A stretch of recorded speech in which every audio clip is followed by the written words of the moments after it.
Magandang araw mga kaate! Another day with Taste Test serye. Andi nga rin pala kami ngayon sa Cafe Pilipinas.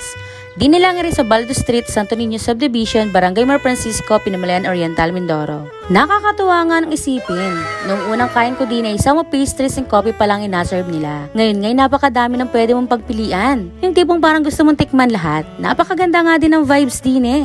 Mula sa interior, displays, pictures, mugs, and to the things they use in serving. Huy, nagustuhan ko nga din yung mga ilaw din eh. Kahit may team ka, puputi ka din eh. Instagrammable nga din eh kahit saang anggulo ay wari ko'y gaganda ang kuha. Bale, rin nga pala yung mga in-order namin. Lahat ng in-order namin ay masarap at nagustuhan ko. Huy, salamat Lord! Ay siya, kung gusto mong matikman ay puntahin na. Lalagay ko na lang sa comment section yung page ng Cafe for more details na din. So yun lang mga ka-ate for today's short video. Salamat sa panonood!